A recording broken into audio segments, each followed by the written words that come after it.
할렐루야. 모든 성장에는 과정이 있고 단계가 있는 것입니다. 세상의 실력도 한꺼번에 늘어나는 것은 없고 단계를 밟아서 과정을 밟아서 성장하고 성숙하게 되어지는 것입니다. 우리의 신앙도 어느 날 갑자기 확 올라가는 것이 아니죠. 어느 날 갑자기 신앙이 확 올라가는 신앙은 어느 날 갑자기 시험이 닥치면 견디지 못하는 기초가 부실한 신앙이 되어지는 것입니다. 그래서 신앙도 단계별로 성장이 되어져야 되는 것이고, 이 단계와 과정을 잘 밟을 때 튼튼한 신앙이 형성되어지게 되는 것입니다.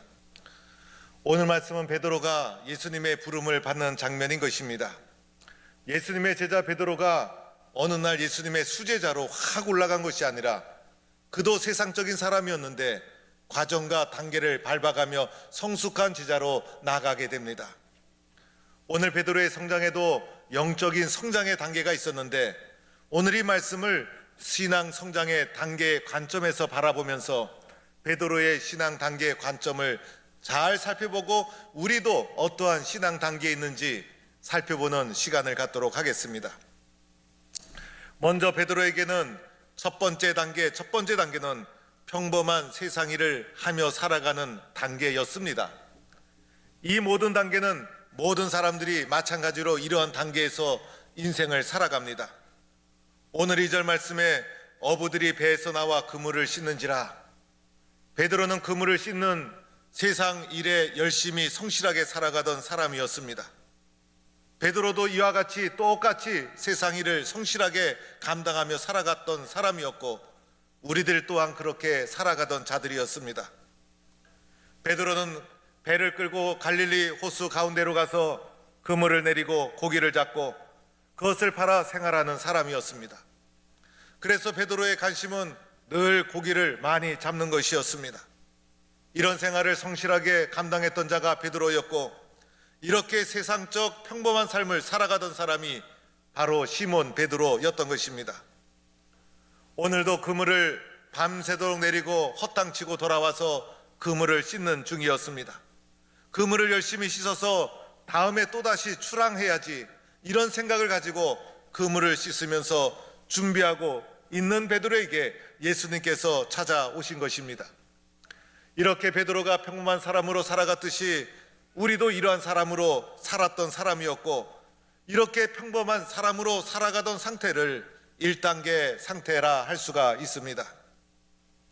이제 베드로에게 2단계의 신앙 성장의 계기가 주어집니다. 그것은 바로 말씀을 듣는 단계인 것입니다. 오늘 1절 말씀해 보니 무리가 몰려와서 하나님의 말씀을 들을세라고 5장 1절 말씀을 시작합니다. 무리가 몰려와서 예수님의 말씀을 들으려고 겟네사렛 호숫가에 가득 모이게 됩니다. 이 갈릴리 호수 겟네사렛 호숫가에서 예수님의 말씀을 듣기 위해서 수많은 사람이 몰려드는 일이 일어나게 됩니다. 그런데 그때 예수님께서 배 한 척을 보시게 됩니다. 그 배는 바로 시몬 베드로의 배였습니다. 예수님께서 그 배에 오르셔서 육지에서 조금 떼기를 청하시고, 예수님은 배에 앉으시고 청중들은 육지에 서서 예수님께서 말씀을 전하는 일이 일어나게 됩니다. 이때 예수님께서 육지에서 배를 조금 떼어달라 이렇게 청하셨습니다. 이 말씀도 의미 있는 말씀인 것입니다. 일상적인 삶에서 조금 떨어져야 되고, 바쁘게 살던 삶에서 조금 떨어져야 되고, 우리가 너무나 바쁜 삶에 몰입되어 있으면 나 자신이 어느 상태인지 알 수가 없습니다. 우리가 어디로 달려가는지 발견할 수가 없는 것입니다. 그러나 조금 떨어져서 나 자신을 살펴보고 나 가는 길을 살펴보고, 그래서 예수님은 조금 떨어져 있기를 원하셨던 것입니다. 조금 떨어진 상태에서 예수님의 말씀을 전하기 시작합니다. 이때 예수님의 말씀을 가장 잘 들은 사람이 누구일까? 바로 그 배의 주인인 베드로였다는 것입니다. 베드로는 그 배를 붙잡고 흔들리지 않도록 했을 것이에요. 예수님의 말씀을 누구보다도 옆에서 잘 듣게 되었던 것입니다. 이것이 베드로의 축복이요 베드로가 받은 은혜였던 것입니다. 이 말씀이 귀에 들어온다는 것이 얼마나 중요합니까? 신앙생활에도 말씀이 귀에 들어오기가 쉽지 않을 때가 있어요.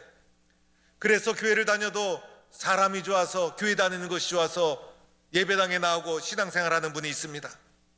그러나 신앙의 중심은 하나님의 말씀이고 하나님의 말씀이 귀에 들어와야 되는 것이고 하나님의 말씀이 이해가 되고 마음의 수용이 되어야 믿음의 단계가 올라가게 된다는 것입니다.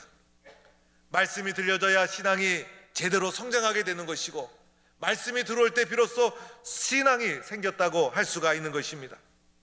이렇게 베드로는 세상적 삶을 살면서 예수님의 말씀을 듣게 되는 2단계 삶으로 베드로의 삶이 한 단계 올라가는 일이 일어나게 된 것입니다. 이제 베드로의 삶의 세 번째 단계가 주어집니다. 바로 말씀에 순종하는 단계라 할 수가 있습니다.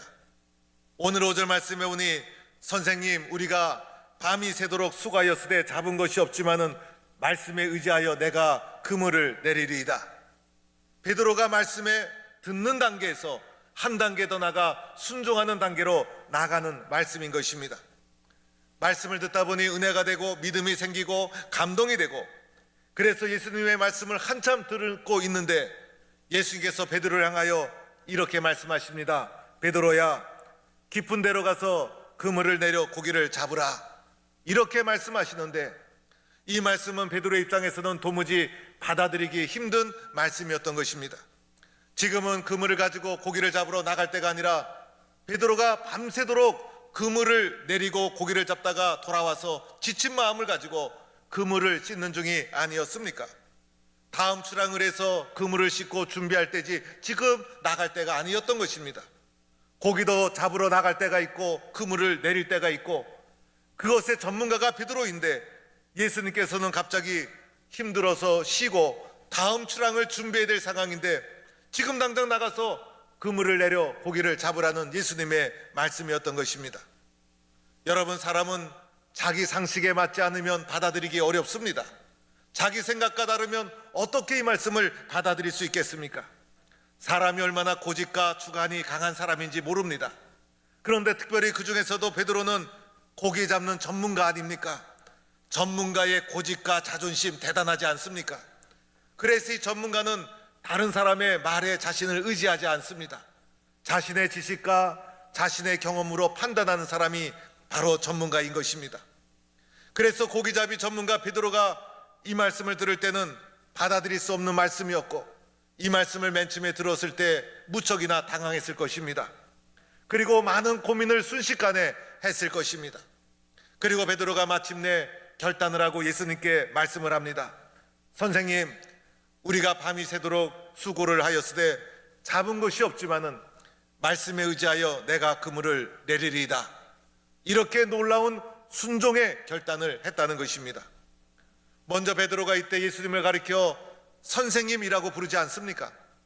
베드로가 예수님을 보는 신앙이 성숙하지 못했어요. 단지 선생님으로 보고 있었던 것이에요. 예수님을 성숙하게 이해해야 순종할 수 있다는 것이 아닙니다. 예수의 말씀을 듣고 지금 베드로의 상태는 예수님을 단지 선생님으로 보고 있는 상황이에요. 그러함에도 불구하고 베드로가 이어서 이렇게 말씀합니다. 우리가 밤이 새도록 수고하였으되, 밤이 새도록 베드로가 전문적인 지식을 가지고 그물을 내리고 고기를 잡았지만은 허탕을 치고 돌아온 상황이었습니다. 지금 또다시 나간다고 해서 고기를 잡을 수 있는 것이 아니었습니다. 그러나 베드로가 이렇게 말씀합니다. 말씀에 의지하여. 베드로의 말씀 중에서도 아주 소중한 말씀이에요. 어떻게 베드로가 이런 말씀을 하게 되었을까? 베드로가 말씀을 듣는 이 단계에서 예수님의 말씀을 누구보다도 열심히 경청했다는 것을 말해줍니다. 그래서 베드로는 이 순간 그 말씀에 의지해서 그 말씀을 믿음으로 순종해서 나가겠다는 것이었어요. 베드로는 신앙이 말씀 중심의 신앙이었어요. 오늘 부름 받았을 때도 말씀을 듣고 말씀에 의지하여, 훗날 베드로가 예수님을 부인했을 때도 말씀을 기억하고, 그리고 예수님께서 부활 승천하신 후에도 초대교회 말씀을 증거하면서 베드로의 선포 속에서 교회가 시작이 되고, 베드로의 신앙 자체가 말씀 중심의 신앙으로 베드로가 성장하고 발전하는 것을 보게 됩니다. 베드로는 이 순간 자신의 경험과 지식으로 예수님을 판단하지 않았어요. 그리고 계산하지도 않았어요. 자신의 지식, 경험 다 내려놓고 예수님의 말씀을 믿음으로 순종했던 것입니다. 이 순종의 순간이 베드로의 믿음이 듣는 믿음에서 순종의 믿음으로 한 단계 성숙하는 결정적인 순간이 바로 이 순간이었던 것입니다. 그리고 베드로가 이렇게 말하죠. 내가 그물을 내리리이다. 그물 내리는 것을 다른 사람에게 시키지 않았다는 것입니다. 내가 결단하고 내가 순종하고 말았던 것입니다. 이렇게 순종하는 신앙 쉬운 것이 아닙니다. 듣는 것은 쉬워도 순종하는 것은 쉬운 것이 아닙니다. 어쩌면 우리는 듣는 신앙에서 오랜 세월을 보내고 있는지도 모릅니다. 그러나 베드로는 듣는 신앙에서 순종하는 신앙으로 한 단계 신앙이 올라가고 있는 것을 보게 됩니다. 이것이 베드로의 신앙 성장 단계에서 세 번째 단계였다는 것입니다. 이제 네 번째 단계가 주어지죠. 네 번째 단계는 예수를 그리스도로 고백하는 단계인 것입니다. 오늘 8절 말씀해 보니 시몬 베드로가 이를 보고 예수의 무릎 아래에 엎드려 이르되 주여 나를 떠나소서 나는 죄인으로소이다. 말씀에 순종한 결과 어떠한 일이 일어나게 됩니까? 놀라운 사건이 일어나게 되죠. 밤이 새도록 잡은 것이 없지만은 예수님 말씀에 의지하니 그물이 찢어질 정도로 많은 고기를 잡게 된 것입니다. 맨 처음에는 고기가 그물이 묵직하게 걸리자 돌멩이가 걸렸나 이렇게 생각했을 거예요. 그러나 당겨보니 수많은 고기가 끌려오는데 자기 힘으로 감당할 수 없어서 옆에 있는 친구의 배에게 도움을 청해서 그 그물을 올리고 고기를 가지고 돌아오는데 두 배가 잠기게 되었더라. 놀라운 결과를 베드로가 누리게 되었던 것입니다. 이 모든 것 말씀에 순종한 결과였습니다.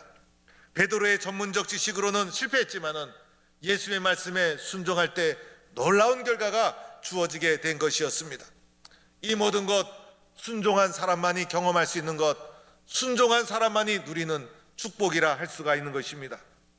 이때 베드로가 예수님의 발 앞에 엎드려서 이렇게 고백합니다. 주여 나를 떠나소서 나는 죄인이로소이다. 오늘 여기서 베드로가 예수님을 뭐라고 말합니까? 주여라고 고백하지 않습니까? 바로 앞 단계에서는 선생님 밤이 새도록 수고하였지만은 말씀에 의지하여 이렇게 예수님을 선생님으로 부르던 베드로가 순종하고 나서는 예수님에 대한 인식이 완전히 바뀝니다. 주여라고 예수님을 부르게 됩니다. 예수님 앞에 나는 아무것도 아닙니다. 나를 떠나소서 나는 죄인이로소이다. 죄인이로소이다라는 것은 내가 죄를 많이 지었다는 고백이 아닙니다.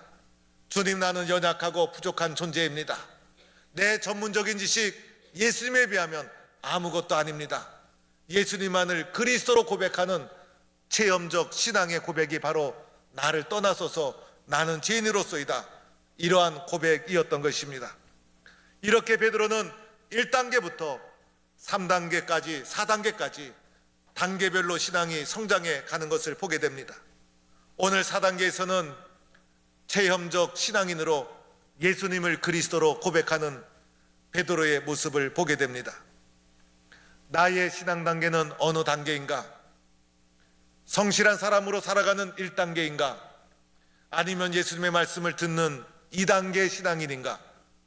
아니면 예수님의 말씀에 순종하는 3단계 신앙인인가? 순종의 결과 예수님을 그리스도로 고백하는 체험적 신앙인으로 살아가는 4단계 신앙인인가? 나는 어떠한 신앙의 단계를 거쳐가고 있는가? 우리의 신앙의 단계는 단계를 밟아 하나하나 성장하고 성숙하게 되어지는 것입니다. 나의 신앙의 단계는 어느 단계인가를 우리는 나 자신을 살펴볼 수 있기를 바랍니다. 그런데 마지막 5번째 단계가 하나가 더 있습니다. 바로 예수님을 따르는 단계라 할 수가 있습니다. 오늘 11절 말씀에 그들이 배들을 육지에 버려두고 모든 것을 버려두고 예수를 따르니라. 예수를 그리스도로 고백한 신앙에서 그치는 것이 아니라 예수를 따르는 신앙인, 입술로만 그리스도로 고백한 것이 아니라 삶으로 예수를 따르는 신앙인이 되어진다는 것입니다. 오늘 말씀 마지막에 보면 그들이 배들을 육지에 대고 모든 것을 버려두고 예수를 따랐다고 합니다. 이 배는 베드로가 예수님 만나기 전에 가장 소중하게 생각했던 배였습니다. 이 배를 가지고 갈릴리 우스가로 가서 고기를 잡고, 이 배가 베드로의 삶의 목적이었고 삶의 소중한 수단이었습니다. 이 배를 육지에 그냥 버려두었습니다. 또한 방금 예수님의 말씀에 순종해서 수많은 물고기를 잡지 않았습니까? 이 물고기 잡는 것이 베드로의 인생의 목적이었어요. 어떻게 하면 많은 물고기를 잡을까? 그런데 그 아까운 물고기도 다 버려두고 예수님을 따라가게 됩니다. 예수님을 따르기 위해서는 버려야 될 것이 있다는 것이죠. 예수님을 따르는데 버리지 못했기 때문에 예수님을 잘 따르지 못하고 있는 것입니다. 버려야 될 생각, 버려야 될 습관, 버려야 될 욕심, 버려야 될 욕망, 버려야 주님의 것으로 채워지는데 버리지 못했기 때문에 예수님을 따르지 못하는 것입니다. 예수님을 따르지 못하는 이유는 옛 것을 붙잡고 있기 때문에, 버리지 못하고 옛 것을 아직도 붙잡고 있기 때문에 예수님을 잘 따르지 못하는 것입니다. 그런데 베드로는 이 모든 것을 다 버려두고 예수를 따르니라, 이렇게 예수님을 따르는 삶으로 베드로의 신앙이 5단계로 성장해 나갔던 것입니다. 예수님께서 베드로에게 이렇게 말씀하시죠. 이제부로는 내가 사람을 취하리라. 고기 잡는 것이 인생의 목적이었던 베드로를 변화시켜서 예수님은 사람을 취하리라, 사람을 획득하리라, 사람을 구원하는데 하나님의 사람으로 소중하게 베드로를 사용해 주신 것입니다. 이렇게 베드로의 신앙이 성장하고 발전해 나갔던 것입니다. 사랑하는 성도 여러분, 오늘 성전에서 예배드리고 또 가정에서 예배드리는 동부의 성도 여러분, 우리의 신앙의 단계를 한 단계 한 단계 올릴 수 있기를 바랍니다. 평범한 삶을 살았던 자는 듣는 신앙으로 올라가야 합니다. 듣는 신앙인은 순종하는 신앙으로 올라가야 합니다. 순종하는 신앙인은 예수를 그리스도로 고백하는 체험적 신앙인으로 성장해 가야 합니다. 체험적 신앙인이라면, 예수님을 체험적으로 그리스도로 고백한 신앙인이라면 예수를 따르는 신앙인으로 성숙하게 한 단계 한 단계 우리는 올라가야 합니다. 성장하고 발전하고 올라갈 때 우리의 삶에는 의미가 있어지는 것이고, 신앙은 멈추지 않고 성장하고 발전해 나가야 되는 것이죠. 이번에 사순절이 다가오는데, 이번 사순절 기간에는 우리 인생의 가장 빛나는 회복의 사순절이라는 의미 있는 시간을 갖고자 합니다. 우리 인생의 가장 빛나는 시절이 언제였을까? 우리 인생의 가장 아름다운 추억은 언제였을까? 우리 인생의 가장 은혜스러운 때는 언제였을까? 가만히 생각해 보니 지나온 세월 중에서 가장 귀하고 아름다운 인생의 때는 가장 열심히 헌신했을 때, 가장 열심히 헌신했을 때, 그때가 가장 아름다운 추억으로 제 가슴 속에 남아있는 것을 발견하게 됩니다. 공부를 하더라도 가장 헌신적으로 목표를 가지고 공부했을 때, 그때 그 시절 너무나 그립고 그때가 너무나 좋았어요. 사역을 하더라도 열심히 순수한 마음으로 최선을 다해 헌신했을 때, 그때가 내 인생의 가장 소중한 때였어요. 무엇을 하더라도 집중해서 딴 데 한눈 팔지 않고 전심전력하며 목표를 가지고 순수한 마음으로 달려갔을 때, 그때의 그 감격, 그때의 그 성취감, 그때의 그 보람을 잊을 수가 없는 것입니다.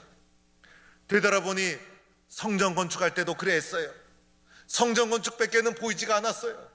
그래서 다른 것을 보지 않고 오직 성전 건축 목표를 향해서 미친 듯이 성전 건축을 기도하고 열심히 헌신하다 보니 하나님께서 은혜도 주시고 성전도 건축하게 해주시고, 그리고 지나간 세월을 돌이켜보니 그때 열심히 했던 기도의 때가 우리 인생의 가장 보람 있는 때였다라고 생각을 하게 됩니다. 그때 그 기억, 그때 그 느낌, 그때 가졌던 그 보람, 그 성취감, 그것이 우리 인생에 되돌아보면 자랑스러운 때였고, 나 자신을 생각해도 대견스러운 때였고, 그때의 그 느낌과 기억 때문에 오늘도 우리가 살아가게 되는 것이죠. 사람은요, 제대로 미쳐야 살 수가 있는 것이에요. 적당히 믿기 때문에, 적당히 하기 때문에 자꾸 시련이 밀려오고 엉뚱한 생각이 우리 생각에 파고 들게 되는 것입니다. 공부를 하더라도 미쳐서 하는 것이고, 예수를 믿어도 미쳐서 믿는 것이에요. 일을 하더라도 미친 듯이 해야 되는 거예요. 그래야 돌파가 되는 것이고, 그래야 일어날 수가 있는 것입니다. 미친 사람은요, 딴 생각이 들지 않아요. 미친 사람은 걱정도 없어요. 미친 사람은 몸도 건강해요. 미친 사람은 병도 걸리지 않아요. 미친 사람은 힘도 넘치게 되는 것이에요. 의욕이 넘치고 하고 싶은 욕구가 막 올라오고, 그래서 이렇게 미쳐야 난간도 뚫고 나가는 것이고, 어려움도 헤쳐나가는 것이고, 앞으로 전진해 나갈 수가 있는 것입니다. 여러분, 우리는 코로나 상황을 지나면서 많이 힘들었어요. 마음도 힘들고 믿음도 많이 약해진 듯 합니다. 우리에게 모두 회복이 필요한 때인 것입니다. 건강의 회복도 필요하고, 그리고 두려움과 걱정으로부터 회복되어야 되고, 그리고 물질의 회복도 필요하고, 사업의 회복도 필요하고, 무엇보다도 신앙의 회복이 필요합니다. 이 회복이라는 것이 저절로 주어지지 않는다는 것입니다. 회복을 주시는 분은 오직 예수님 뿐이시고, 오직 예수님만이 우리에게 참된 회복을 주시는 분이라는 믿음을 가져야 합니다. 이 회복의 대상이 바로 저와 여러분이 되는 것입니다. 그런데 그냥 있어서는 회복이 주어지지 않는 것이죠. 그냥 있어서 회복이 주어지면 그 회복을 우리는 값진 회복으로 받아들이지 못할 것입니다. 오늘 예수님 앞에 엎드려야 된다는 것입니다. 예수님, 저는 회복이 필요합니다. 주님만이 나에게 회복을 주실 수 있습니다. 예수님께 미쳐야 된다는 것입니다. 그 기간이 이번에 사순절이 되어야 합니다. 코로나가 계속되는 가운데 맞이하는 사순절, 우리 인생에 두 번 다시 주어지지 않는 기회예요. 이 기간이 지나가면 이러한 상황 속에서 사순절을 또다시 맞이하지 못할 거예요. 이 사순절을 어떻게 맞이해야 합니까? 두 번 다시 맞이할 수 없는 이 사순절, 절호의 기회로 삼고 회복의 결정적인 기회로 만들어 가야 한다는 것입니다. 그래야 여러분의 삶이 예수님 때문에 회복되는 놀라운 기적의 축복을 누리는 성도가 될 수 있기를 주의 이름으로 축원합니다. 오늘 갈릴리 바닷가에서 세상 일에 지치고 상했던 베드로에게, 세상 일을 밤새도록 했지만은 아무 결실도 거두지 못했던 베드로에게, 낙심과 실망으로 그물을 씻고 있던 베드로에게 예수님께서 그것을 보시고 찾아오신 것입니다. 그 예수님께서 코로나라는 계속되는 상황 속에 지치고 상한 저와 여러분을 보시고 찾아오시는 것입니다. 그리고 우리들의 신앙을 한 단계 한 단계 이끌어 가기를 원하고 있는 것입니다. 나의 신앙의 단계는 어느 단계인가? 나는 어느 단계의 신앙의 길을 걸어가고 있는가? 신앙의 단계를 성숙하게 올려야 합니다. 그리고 성숙한 회복의 신앙을 가지고 예수님을 잘 따라가야 합니다. 그리하여 여러분을 통해서 주님이 계획하신 많은 열매가 이루어지고 주님의 축복을 누리는 회복의 신앙인이 되기를 주의 이름으로 간절히 축원합니다.